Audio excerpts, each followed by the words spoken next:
Nevis. This is a special edition of Newsline 360 as we are here at the IMF headquarters in Washington, D.C. The IMF and the World Bank, they host the annual spring meetings every year around this time of the year in April. And we're going to use this opportunity on the show today to show you some of the highlights of the spring meetings and some that were specific to the Caribbean. We'll start the show off by showing you an interview we had with Mr. Camilo Gonzalez. He is the Finance Minister of St. Vincent and the Grenadines.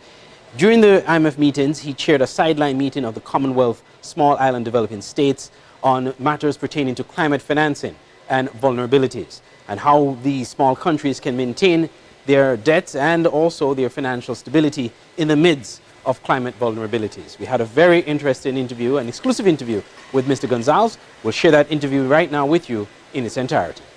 What were some of the focal points in that discussion?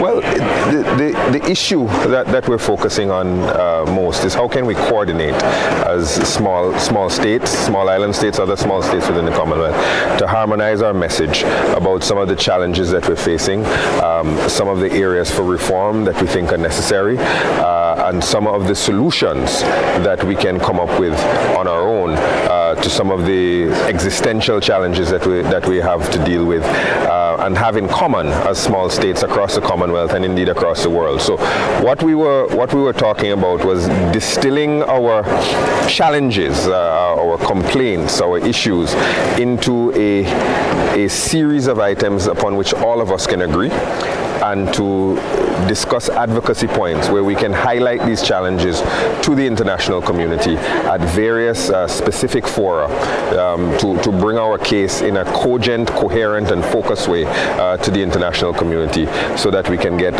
redress and so that we can help to find common solutions. Now, you said in your opening remarks, one of the things you said in your opening remarks had to do with, well, two things. One, the attention that needed to be paid on why small island states are heavily indebted. Yes. The fact that the climate vulnerabilities play a huge role in that. Yes. And also the fact that there might be more focus paid on low-income countries as opposed to countries in the region that are considered high middle-income countries, or priorities rather, not so much focus, but priority paid to them. Well, the first issue is that there's always a lot of talk about debt. What is a country's debt to GDP ratio? Why is a country's debt so high? And as you know, in the Caribbean, the issue of debt is prevalent throughout the region. What is less discussed very often is why we have the debt that we have. When you hear that somebody has a lot of debt or a country has a lot of debt, sometimes there is an implicit assumption or suggestion that it is profligacy, it is corruption, it is bad developmental practice that caused this debt. And in the case of the Caribbean countries, which are by and large well-governed, which are by and large well-managed, which are by and large lack sort of large white elephants or bad ideas in development, the challenges are related to the crises and the external crises that we face. A lot of the money is spent recovering from disasters or preparing for disasters. So a great deal of our debt is to either rebuild after hurricanes and storms, or to prepare for the next hurricane or storm. That's a significant part of the debt. That's due to climate change. That's not due to anything internal that we've done. Another significant part of the debt, of recent debt stock, is the response to COVID. Our tourism industry was decimated. There was significant job loss. There was significant economic contraction, and governments had to borrow because there was very little economic activity going on to keep things together. And that debt again was exogenous and not of our making, and had nothing to do with bad policy or anything like that. And when we discuss debt, we have to discuss those causes of debt. Why do the Caribbean countries have debt? Other reasons are related to small size. Other reasons are really related to vulnerability writ large, not just climate vulnerability, but vulnerability to economic shocks, vulnerabilities to changes in market dynamics and all the rest of it. So those matters, the why is important. Why is the debt where it is? Because when you understand the why, you understand that a lot of the reasons are beyond the borders of the Caribbean, beyond the power of individual Caribbean governments to deal with, and indeed individual small state governments to deal with. So what you have to do there is then say, if the problem, for example, is climate change, what are we doing globally about climate change? A lot of promises have been made for funding, for resilience, for loss and damage funding, for reconstruction. But if that money is not forthcoming from the sources that it should be forthcoming from, grant money from the Global Environmental Facility and all the rest of it, if that money isn't forthcoming, we still have to build. We still have to build that seawall or build that bridge or build that infrastructural defense for the next hurricane. And if we don't get the money from where you promised it was coming from, we're going to have to borrow it. So the why is important. The other issue that I alluded to that you mentioned, there is a move afoot within the World Bank, certainly, and something that we have to monitor and something that we have to advocate against, related to IDA financing in the World Bank. IDA financing IDA stands for the International Development Association, and it is the most affordable money that developing countries can borrow at the World Bank level. And that money pays for a lot of critical developmental initiatives related to education, related to health, related to climate resilience.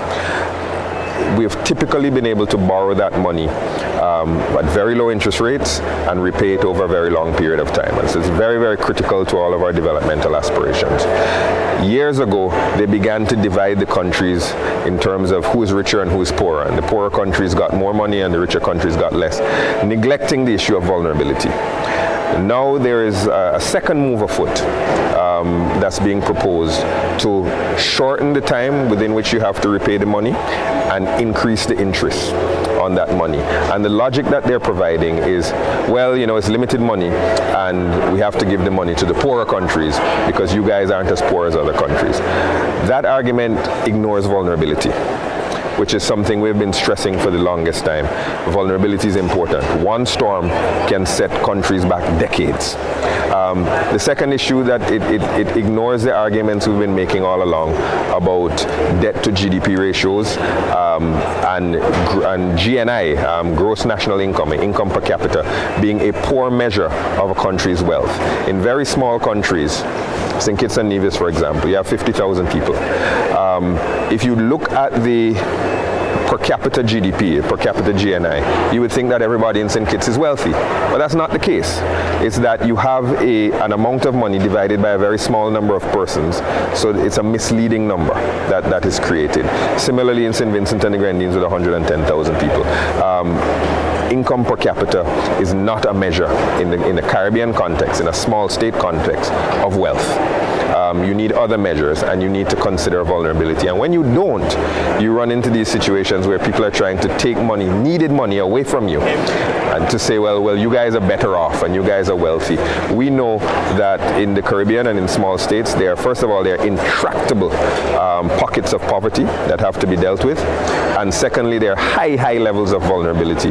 We're among the most vulnerable countries in the world. And precisely at this point of climate crisis and in the wake of the COVID pandemic and faced with high levels of debt, it is immoral to try to pit the poor against the vulnerable. And those that are providing resources should really avoid trying to say, well, you are more deserving than the money than you because you are poor and you are less vulnerable and all the rest of it.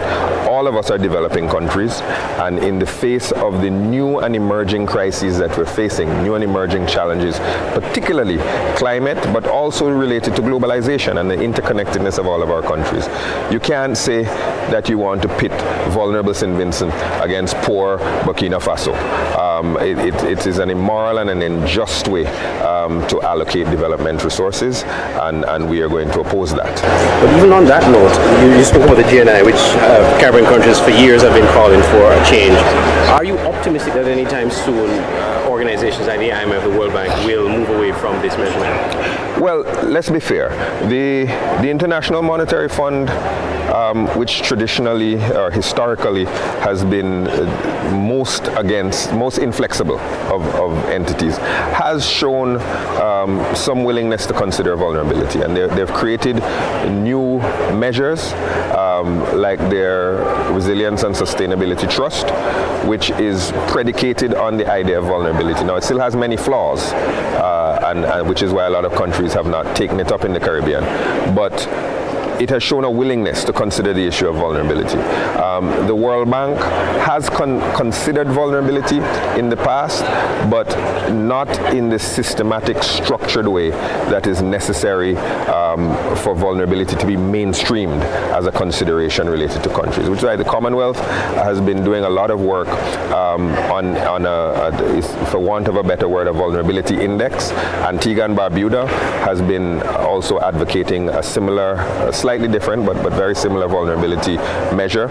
And I think there is movement in that direction, but there is also a lot of resistance at the higher levels. And this is why entities like the Small States Advocacy Champions are important, because if we keep beating the drum, we have gotten some movement, we've gotten some recognition, but now the issue is not to recognize the issue of vulnerability, but to make it a scientific calculation that is the basis of our debt sustainability analysis. Some other quick issues, the issue of climate financing, which is kind of related to what you're saying. We've been hearing promises after promises, including most recently at COP. Yes. What will it take for small island states, especially in the region, to get commitments, financing commitments when it comes to climate change? Look, I am beginning to despair about the continued failures of the international community to get past nice sounding declarations and get to the actual issue of providing resources to climate vulnerable countries like ours. The COPs since Copenhagen, let's go back to 2009, the Copenhagen COP, the Paris COP, the Glasgow COP, the most recent COP, all of them have said small states, small island developing states, other vulnerable countries, but in particular small island states, must receive grant or concessional resources for adaptation. The idea is that monies that should be provided, $100 billion a year, half of that money should be for mitigation, half should be for adaptation. None of us have seen any money to talk about in any significant way. What we've seen is a lot of creative accounting to say that money has been allocated, but on the ground in our countries, you'd be hard pressed to find any Caribbean country that could say that all of these commitments have moved the needle in making us more resilient or less vulnerable. A lot more work has to be done at the political level to go beyond declarations, and there's a lot of intense activity always to craft a declaration and not a lot of follow-up work to measure what has to be done. We in the Caribbean have to view a failure to, not just the Caribbean, small states, we have to view failures to commit, failures to follow through as hostile acts against our country. Because if climate change is an existential threat, if climate change is a threat that could wipe us off the map, then countries that say they will help us but then refuse are aiding and abetting our own destruction. And we have to therefore follow up more aggressively and as advocates to not be ashamed to point out to countries, look, you promised to put in X amount of money. You promised to make this sort of a commitment. You have not followed through. You have to follow through if you want to consider us your friend, because you're doing something now that threatens our very existence. There's been historically an effort to separate climate discussions from other discussions. So we're going to shaft you on our climate negotiations, but let's have another conversation about migration. Let's have another conversation about political cooperation. Let's have conversations about other things. But no, the elephant in the room is the climate change. The elephant in the room is the failure to commit on climate change. And we politically have to draw stronger linkages between our own cooperation and friendship with these countries and their failure or ability to keep their commitments. That's an interview, or an exclusive interview with Camilo Gonzalez of St. Vincent and the Grenadines. We'll take another break. When we come back, we'll have other highlights of the IMF World Bank spring meetings here in Washington, D.C., special edition of Newsline 360.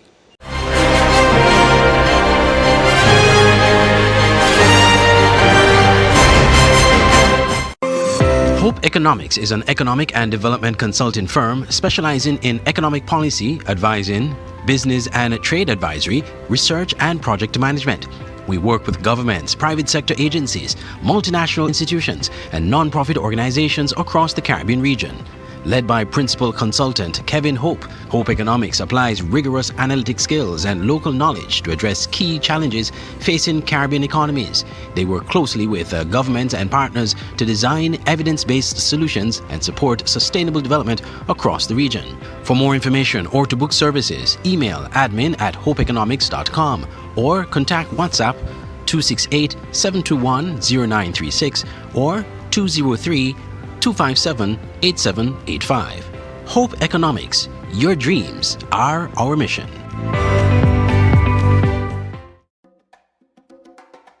I love the cable because they really look out for different groups of people. I'm on the creative pack and they provide services tailored and dedicated to people just like me.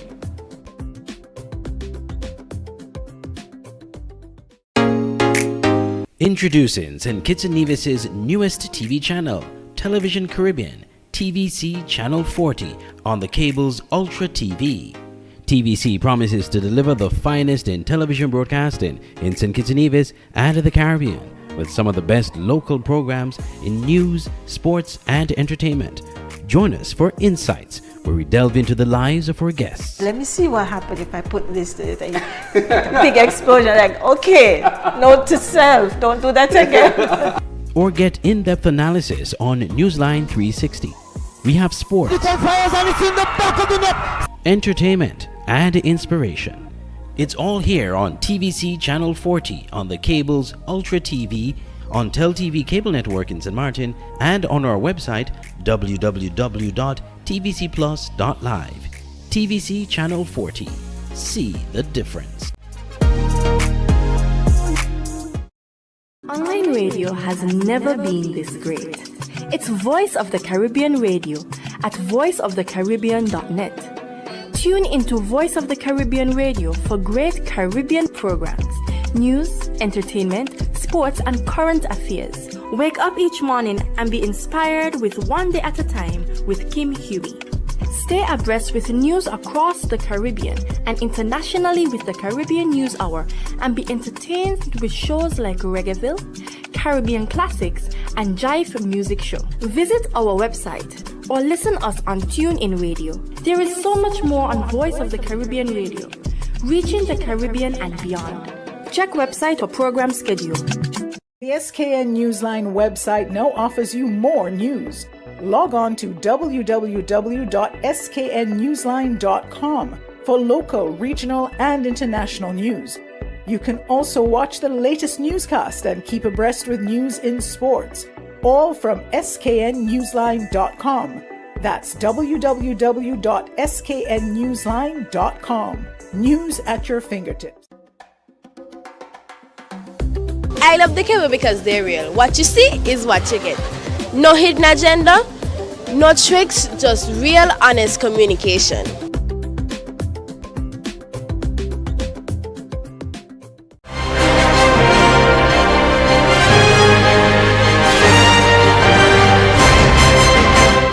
Welcome back to Newsline 360. We're in our final segment of the show. This is a special edition of the program where we're covering the IMF World Bank annual spring meetings here in Washington, D.C. So, in the first segment of the program, we present you an interview we had with Camilo Gonzalez from St. Vincent and the Grenadines, speaking about small island developing states. We're going to be sharing with you highlights of the regional press conference, the Western Hemisphere Department press conference of the IMF, where they discuss matters pertaining to the countries in Latin America and the Caribbean. We're going to focus on the Caribbean, and we'll start off with a question I asked the head of the Western Hemisphere Department about the St. Kitts Nevis economy and the glowing response that I got regarding that. Good afternoon. Andre Huie, SK Newsline, St. Kitts and Nevis. Quickly, if you could just give us your comments on the status of the St. Kitts Nevis economy. I know you said generally Caribbean economies have done well, but how has St. Kitts Nevis performed compared to the rest of the region? And while on that, if you could also give the region another advice as it relates to especially Caribbean tourism-dependent economies of ways in which they can diversify the economy, because we do know that tourism is very fragile, and you know, it just takes a hurricane to affect that industry significantly. Let me move to St. Kitts. In particular, St. Kitts have been growing very well.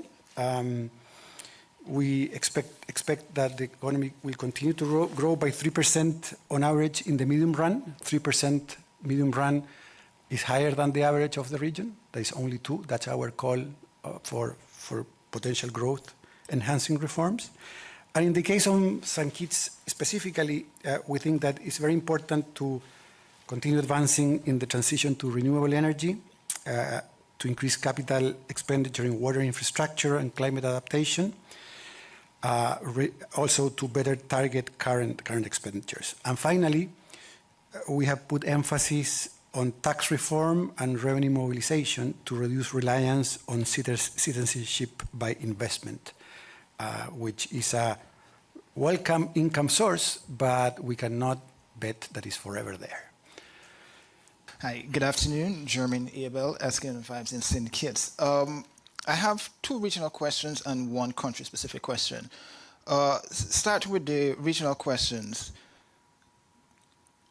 Many of the territories within the Caribbean and OECS have complained, or they're seeing rather, inflation and it's being imported. What advice would you give to those specific territories within the Caribbean region?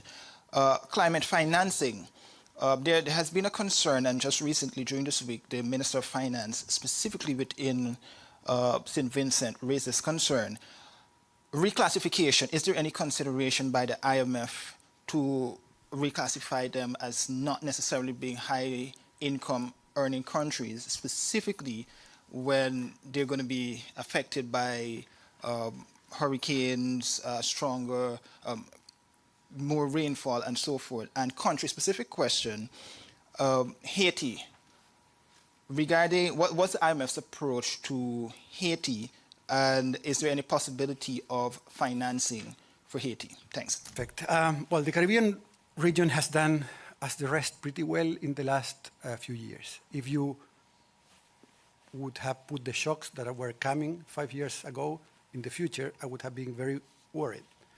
And reality is that the economy is recovered. The Caribbean region went back to activity levels pre-COVID. Some countries are growing faster than others. Particularly to notice Guyana, very strong growth. But there are others too, no? The group of countries that are more tourism dependent rebounded very quickly and are normalizing. And the following message is valid for all countries in the region. We're going back to normal growth. If we want more growth, what is needed is to work through the underpinnings of long-term growth with reforms of different types. And that's critical as a message for the Caribbean too. By the way, on the Caribbean that I didn't mention, the issue of access, there are no plans to change our definitions of which country is either, which is not one, who has concessional lending, etc. Those are rules that are given. But we understand that there is an interesting discussion about other measures of vulnerability. Now, there is no consensus on that, so really is a discussion ongoing. And very importantly, we're pretty flexible when we design programs. When we design programs, we take into account vulnerability. And part of our advice to the region, to the Caribbean region, is given the effect of natural disasters that happen there in terms of how often and how big, it's very important to have physical space to tackle that in preparation. So this measure of this recommendation of fiscal restraint in the short run to build up space, to build up buffers, applies squarely also to the Caribbean. You probably know, but we have been engaged very closely with Haiti in the last few quarters. We have a staff monitoring program there. But at this point, the priority really is to restore security. This is a precondition for macroeconomic stability and for growth to materialize. We are projecting 3% negative growth this year, given the latest developments. And we're closely monitoring the economic situation, including through big data. We have a lab in the fund with that. And we're also monitoring political developments, including the next steps of the newly formed Presidential Council. But we will continue engage during this difficult time within the mandate that the fund has.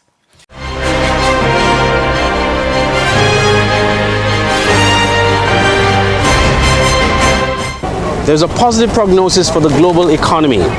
Growth is steady and inflation is declining. That's the prognosis from the International Monetary Fund here at the IMF headquarters in Washington, D.C. I'm Andre Huie for SK Newsline. I'm coming to you from Washington, D.C. covering the IMF World Bank annual spring meetings for 2024. And just to let you know that this report is brought to you by the kind compliments of Hope Economics. Well, the first major press conference for the year for this year's annual spring meetings have been held at the IMF headquarters earlier this morning, Tuesday, April 16th, where the chief economist of the IMF, Pierre-Olivier Gourinchas, gave a prognosis of the global economy at the World Economic Outlook press conference, which took place Tuesday morning. He gave a good prognosis of the development of the world economy and the growth of the world economy, but he cautioned that there are challenges ahead. The global economy continues to display remarkable resilience, with growth holding steady and inflation declining. But many challenges still lie ahead. Global growth was 3.2% in 2023 and is expected to remain at that level both in 2024 and 2025. This represents a 0.3 percentage point upgrade from our October projections for 2024, with stronger activity than expected in the US, China, and other large emerging markets, but weaker activity in the euro area. Inflation continues to come down. Median inflation will decline from 4% at the end of last year to 2.8% by the end of this year and 2.4% at the end of 2025. And most indicators continue to point to a soft landing. Now, resilient growth and rapid disinflation are consistent with favorable supply developments, including the fading of energy price shocks and a striking rebound in labor supply, supported by strong immigration in many advanced economies. Journalists also asked Mr. Gourinchas to give a prognosis of the Latin American and the Caribbean economies. The Latin America and Caribbean region, we see growth that is going to slow down a little bit from 2.7% to 2.5%. The numbers I give you here are excluding Argentina and Venezuela, who have fairly specific environments, and that's revised up in 2024 by 0.2 percentage point. So there is a lot of resilience in the region as well. Although, of course, the number of countries in the region are tight monetary policy. In fact, tight monetary policy that started ahead of what advanced economies did, and that is weighing down on growth and is expected to go away as we have some easing of monetary conditions. And that's how we ended this special edition of Newsline 360 here on TVC Channel 40. I was your host, Andre Huie, here in Washington, D.C. at the IMF headquarters. We want to say a special thank you to Hope Economics for sponsoring this broadcast, for sponsoring the trip for us to be here in D.C. And of course, you can watch this program in its entirety by visiting our website, tvcplus.live, and click on TV shows. You can watch this and other TV shows on demand anytime. From all of us here at TVC Channel 40, I'm Andre Huie. Thank you for watching.